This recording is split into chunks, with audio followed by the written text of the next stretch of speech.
സംസ്ഥാനങ്ങളിൽ കാലവർഷം ശക്തമാകുന്നു. ഗുജറാത്തിലെ 20 ജില്ലകളിലും മഹാരാഷ്ട്രയിലെ പൂനെ അടക്കം 5 ജില്ലകളിലും റെഡ് അലർട്ട്. കനത്ത മഴയെ തുടർന്ന് മുൻകരുതൽ നടപടിയായി സ്കൂളുകൾക്ക് ഇന്ന് അവധി നൽകിയിട്ടുണ്ട്. തിരുവനന്തപുരത്ത് നിന്ന് മുംബൈയിലേക്കും വടക്കൻ നഗരങ്ങളിലേക്കും വിമാനത്തിലോ ട്രെയിനിലോ യാത്ര ചെയ്യുന്നവർക്ക് കാലാവസ്ഥാ വ്യതിയാനം തിരിച്ചടിയായേക്കാം. മുംബൈയിലും കൊങ്കൺ തീരത്തും കാലാവസ്ഥാ വകുപ്പ് ഇന്ന് ഓറഞ്ച് അലർട്ടാണ് പ്രഖ്യാപിച്ചിരിക്കുന്നത്. കനത്ത മഴയെ തുടർന്ന് മുൻകരുതൽ നടപടിയായി പാൽഘർ ജില്ലയിലെ പല സ്കൂളുകൾക്കും ഇന്ന് അവധിയും നൽകിയിട്ടുണ്ട്.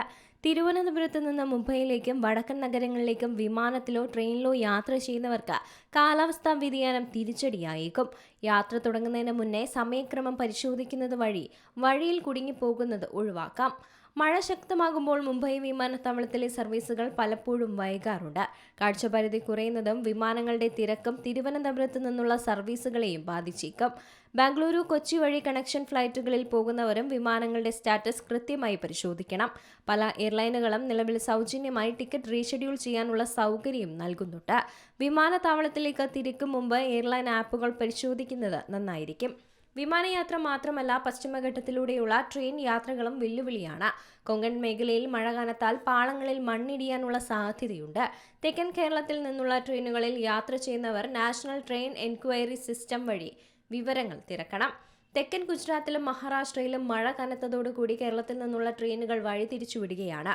കൊച്ചുവേളി അമൃത്സർ എക്സ്പ്രസ്, തിരുവനന്തപുരം സെൻട്രൽ, നിസാമുദ്ദീൻ എക്സ്പ്രസും ട്രെയിനുകളാണ് പൻവേലിൽ നിന്നും വഴിതിരിച്ചുവിടുന്നത്. ഗുജറാത്തിൽ 20 ജില്ലകളിലും മഹാരാഷ്ട്രയിലെ പൂനെ അടക്കം 5 ജില്ലകളിലും ഇന്ന് റെഡ് അലർട്ട് പ്രഖ്യാപിച്ചിട്ടുണ്ട്. മുംബൈയിലെ താഴ്ന്ന പ്രദേശങ്ങൾ വെള്ളത്തിനടിയിലായതോടെ ജനജീവിതവും ദുസ്സഹമായി. വരും മണിക്കൂറുകളിലും ശക്തമായ കാറ്റും മഴയ്ക്കുമുള്ള സാധ്യതയാണ് കാലാവസ്ഥാ വകുപ്പ് പറഞ്ഞുവെക്കുന്നത്. National desk, C Malayalam news. ഏറ്റവും പുതിയ വാർത്തകളും വിശേഷങ്ങളും വിരൽ തുമ്പിലറിയാൻ സി മലയാളം ന്യൂസ് എല്ലാ ഡിജിറ്റൽ പ്ലാറ്റ്ഫോമുകളിലും ലഭ്യം.